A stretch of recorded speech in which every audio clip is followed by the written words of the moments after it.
आज आमच्या घरी पुरणपोळीचा बेत आहे आणि स्पेशल गोष्ट अशी की मी आज फर्स्ट टाईम एकटीने पुरणपोळीचा स्वयंपाक बनवला आहे.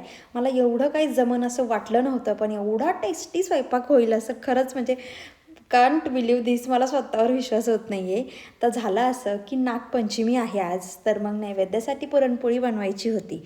माझ्या सासूबाई नेहमीच प्रत्येक सणाला आमच्या घरी जेव्हा पण आम्ही पुरणपोळी बनवतो तेव्हा माझ्या मदतीला असतात. पण आज त्या गेलेल्या आहेत देवदर्शनासाठी जरा बाहेर. त्या रात्रीच येतील किंवा मग डायरेक्ट उद्या सकाळी पण येतील. त्यामुळे घराची, पूजेची आणि स्वयंपाकाची सगळी जबाबदारी माझ्यावर होती. म्हणून मी आज दुकानात न जाता घरीच थांबले होते. शायशाला स्कूल होती, तिचा डब्बा करून तिला शाळेत काढून दिलं. त्यानंतर मी लागले स्वयंपाकाला आणि इतकं पटपट मस्त 1.5 ते 2 तासात मी पुरणपोळीचा सगळा स्वयंपाक 4 माणसांचा बनवला. पूजा केली, नैवेद्य वगैरे दाखवला आणि जो नाग नरसोबा असतो जे आपण भिंतीवर चिटकवतो तो चिटकवला. त्याची पण पूजा केली, लाह्यांचा हार करून घातला आणि मस्त पुरणपोळीचा नैवेद्य दाखवला, दर्शन घेतलं, आशीर्वाद घेतले.